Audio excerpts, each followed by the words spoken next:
शिक्षा चौपट, एजुकेशन चौपट, रोजगार चौपट, महंगाई ने दम फाड़ रखा है। कैसे चलेगा? मेरी लड़ाई इंफ्रास्ट्रक्चर को बचाने की है, मेरी लड़ाई पक्की सड़कें बनाने की है। हर गांव की सड़क, हर शहर की सड़क, हर वार्ड की सड़क, हर घर तक जाती हो वो सड़क बनाने की मेरी जिम्मेदारी है। और मैं ऐसा सोचता हूं, मेरी जिम्मेदारी, मेरा कोशिश पक्की नालियां बनाने की है, ढकी हुई नालियां। कैसा डेवलपमेंट है? सितारगंज के डेवलपमेंट को देख लीजिए आप। 15 मिनट की बारिश और नाली के अंदर का सारा कचरा रोड पर लोगों के घरों में घुसने के लिए तैयार है, क्योंकि हमने चुना ही यही है, हमने यही चुना है। और जैसा बोओगे वैसा काटोगे, यही सच है। एक नेता ने इलेक्शन जीतने के लिए पैसे को बोया। अभी सौरभ बहुगुणा यहां पर इलेक्शन लड़ेंगे, कम से कम 5 करोड़ से लेकर 10 करोड़ बोएंगे, ऐसे करके बोएंगे, दारू के रूप में बोएंगे, हर घर में दारू पहुंचेगी, मुर्गे के रूप में बोएंगे, सबको मुर्गा मिलेगा, गांव गांव मुर्गा मिलेगा, मछली मिलेगी, और रात को नोट भी मिलेंगे वोट देने के लिए। और 10 करोड़ बोने के बाद 50 करोड़ काटा जाएगा, कमाया जाएगा। तो जो बोएगा वही काटेगा, सीधी बात है। जो पैसे की फसल लगाएगा वो पैसा काटेगा। एक गांव का ग्राम प्रधान 25-30 लाख रुपए खर्च कर देता है, जबकि तनख्वाह होती है 12,000 रुपए महीना। तो उस 25-30 लाख को पूरा करने के लिए वो 5 साल लगाता है, और 25 लाख की जगह 50 लाख, 60 लाख, 70 लाख कमा के ले जाता है। और गांव की हालत वैसी की वैसी आज तक नहीं सुधरी। अगर आप लोगों में से कोई गांव में रहता है तो इस बात को समझता है और देखता है क्या सुधर गया, मुझे बता देना। क्योंकि उसने पैसा बोया था। तो मुहावरा था ना, क्लास में पढ़ा होगा, जो बोएगा वही काटेगा, यही सच है। और हमने क्या बोया? हमने उसकी दारू पी, हमने उसका मुर्गा खाया, हमने उससे पैसे लिए 500 रुपए, 100 रुपए, क्योंकि हमारी औकात तो कुत्ते के बराबर भी नहीं है।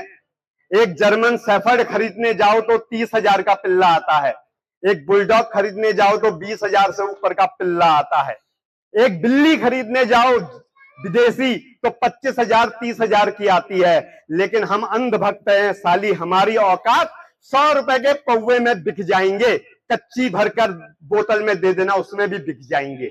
अपने घर के आगे मुर्गा बनवा देना, हम साले उसमें भी बिक जाएंगे, क्योंकि हमारे माथे पर सी लिखा है। सी का मतलब समझ गए होंगे, गाली देना अच्छा नहीं लगता।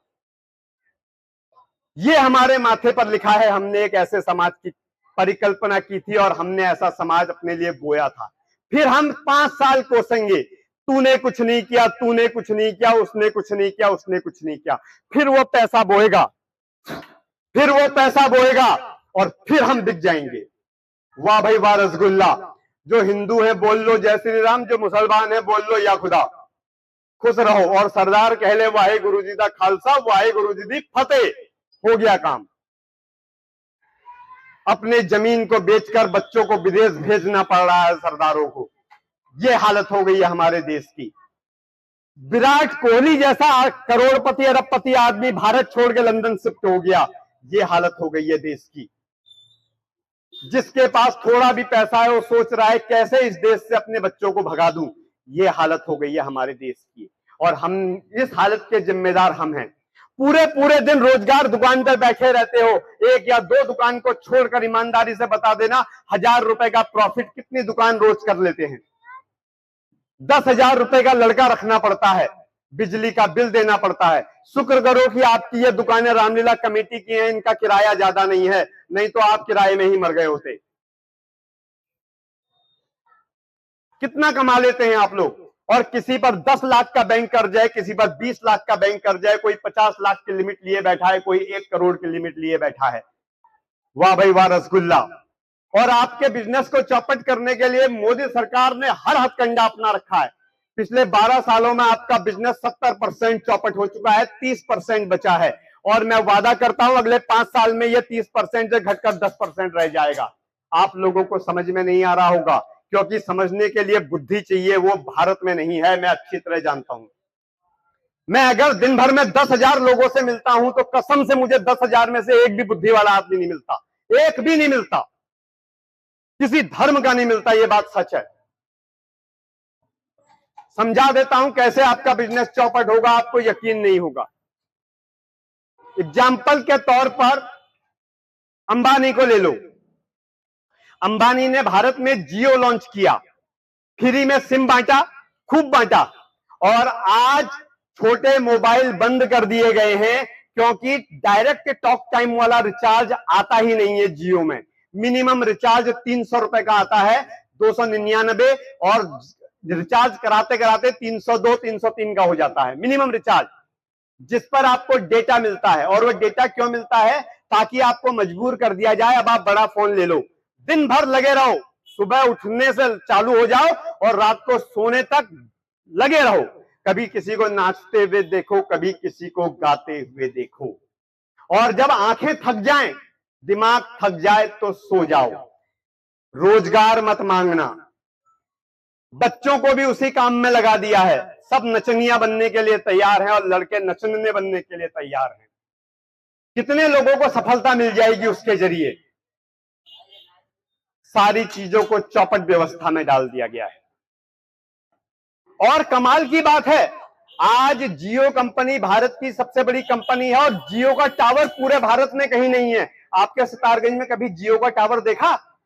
नहीं देखा, क्योंकि जियो कंपनी बीएसएनएल के टावर से चलती है, क्योंकि सरकार ने बीएसएनएल को मुकेश अंबानी के हाथों बेच दिया और कहा तुम्हें टावर लगाने की जरूरत नहीं है।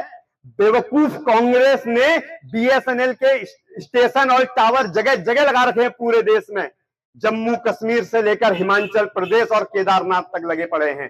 तुम तो सिर्फ उसका सहारा लेकर अपना जियो चलाओ ले दनादन और खूब पैसे कमाओ, क्योंकि तुम मुझे इलेक्शन जीतने के लिए पैसा दोगे। चौपट कर दिया सरकारी कंपनी बीएसएनएल को, रोजगार खत्म कर दिए। एक काम हो रहा है केवल और केवल मोदी सरकार में, और वो हो रहा है हाईवे डेवलपमेंट का काम। लेकिन कैसा काम? रोज सोशल मीडिया पे देखते हो, आज मोदी जी उद्घाटन करते हैं और 3 दिन बाद उसमें ट्रक घुस जाता है या वो टूट जाता है। जगह जगह गड्ढे ही गड्ढे, गड्ढे ही गड्ढे भर गए हैं। हजारों करोड़ रुपए हमसे निचोड़ा जा रहा है और उसको गड्ढों के अंदर भर दिया जा रहा है हाईवे। और सिक्के का दूसरा पहलू आप लोगों को पता ही नहीं है कि हाईवे डेवलपमेंट हो क्यों रहा है। हमारे लिए नहीं हो रहा है, हम सिर्फ खुश हैं कि हाईवे हमारे लिए बन रहे हैं। अब हम सितारगंज से देहरादून 5 घंटे में पहुंच जाएंगे? नहीं, हम जरूर 5 घंटे में पहुंच जाएंगे, उसके लिए हमसे टोल टैक्स ले लिया जाएगा। लेकिन हाईवे का असली डेवलपमेंट हो रहा है अडानी के लिए, अंबानी के लिए, टाटा के लिए, बिरला के लिए, अमेजॉन के लिए, फ्लिपकार्ट के लिए। अगर किसी का यहां पर रोजगार चलता है तो समझा देता हूं कैसे चलता है, कैसे होता है। आप यकीन नहीं करेंगे मेरी बात का, लेकिन गूगल करके सर्च कर लेना, सरकारी डेटा वेबसाइट पे चेक कर लेना। आज पूरे भारत में अमेजॉन के 80 वेयर हाउस हैं। 80 वेयर हाउस। वेयर हाउस जानते हैं आप क्या होता है? एक वेयर हाउस में आपकी हजारों दुकानें समा जाएंगी, इतना बड़ा वेयर हाउस होता है। एक वेयर हाउस का छोटे से छोटा क्षेत्रफल 20 एकड़ का है और बड़े से बड़ा क्षेत्रफल 200 एकड़ का है। सोचो, 20 एकड़ का गोदाम या 200 एकड़ का गोदाम या 100 एकड़ का गोदाम। 80 warehouse Amazon company, America की कंपनी है अमेजॉन, हाईवे के किनारे बन रहे हैं। जमीनें, किसानों की जमीनों को औने पौने दामों पर छीन कर बनाए जा रहे हैं। और क्यों बनाए जा रहे हैं? ताकि रोज वहां से 100-200 ट्रक, बड़े वाले ट्रॉला जो होते हैं, वो माल भर के निकले। क्योंकि हम लोग ऑनलाइन ऑर्डर करते हैं, मिक्सी मंगानी है, फोन मंगाना है, कपड़े मंगाने हैं, जूते मंगाने हैं, चप्पल मंगानी है। रोज 100-200 ट्रॉला निकलते हैं और शहर शहर और गांव गांव भरते हुए निकल जाते हैं आगे को। हाईवे का निर्माण हुआ है अमेजॉन के लिए, ताकि हमारे लोकल के बाजार को खत्म कर दिया जाए। फ्लिपकार्ट कंपनी के 100 से ज्यादा वेयर हाउस हैं भारत में हाईवे के किनारे पर। याद होगा, जब भी आप ऑनलाइन सामान मंगाते हो, अधिकतर सामान हरियाणा से आता है, क्योंकि हमारे सबसे नजदीक में जो सबसे ज्यादा वेयर हाउस है वो हरियाणा के गुड़गांव में लगा हुआ है, जिंद में लगा हुआ है, और एक जगह और है हरियाणा में, नाम ध्यान नहीं आ रहा।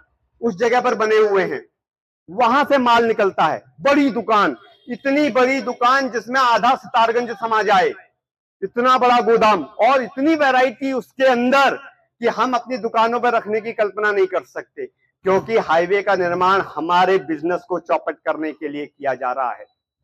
मेरी बातें समझ में होशियार लोगों के आएंगी, बेवकूफों के समझ में मेरी बातें नहीं आती, तो समझने की कोशिश भी ना करें। मैं कड़वा बहुत बोलता हूं क्योंकि मैं सच बोल देता हूं।